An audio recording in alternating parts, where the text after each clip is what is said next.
দেখছেন কলকাতা টিভি। ভাস্বতী রয়েছে আপনাদের সঙ্গে। আর যে খবরে নজর রাখবো, নতুন করে আর ইসিআই নেট পোর্টাল খুলবে না। 14 ফেব্রুয়ারি রাতের পর থেকে আপলোড বন্ধ হয়ে যায়। আগে থেকে এই তথ্য জানতেন ইআরও এবং এআরওর 1,14,000-এর বেশি নথি আপলোড হয়েছে। সংশ্লিষ্ট ইআরওদের এবং এআরওদের শোকজ করবে কমিশন। নির্দিষ্ট সময়ের মধ্যে নথি আপলোড না করায় শোকজ তৃণমূলের। অভিযোগের ভিত্তিতে মুরুগানের থেকে ব্যাখ্যা চাইবে কমিশন। দক্ষিণ 24 পরগনার রোল অবজারভার সি মুরুগান আগে থেকেই এই তথ্য জানতেন না ইআরও এবং এআরওরা। 1,14,000-এর বেশি নথি আপলোড হয়নি। অভিযোগের ভিত্তিতে মুরুগানের থেকে ব্যাখ্যা চাইবে কমিশন। দক্ষিণ 24 পরগনার রোল অবজারভার সি মুরুগান নতুন করে আর ইসিআই নেট পোর্টাল খুলবে না। নির্দিষ্ট সময়ের মধ্যে নথি আপলোড না করায় শোকজ তৃণমূলের।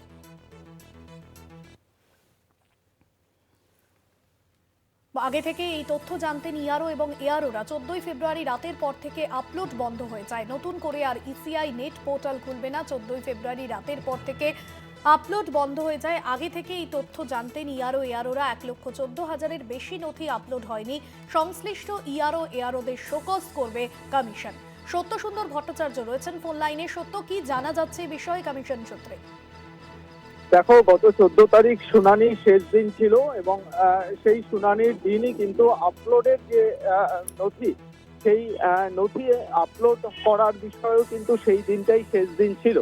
ফলে এটা শুধুমাত্র এ রাজ্যের ক্ষেত্রে এমনটা নয় যে 12টি রাজ্যে এসআইআর এর কাজ শুরু হয়েছে, সেই 12টি রাজ্যের ক্ষেত্রেই কিন্তু একই রকম ভাবে ইসিআই নেট পোর্টাল 14 তারিখ রাত 12টার পর থেকে বন্ধ হয়ে গিয়েছে।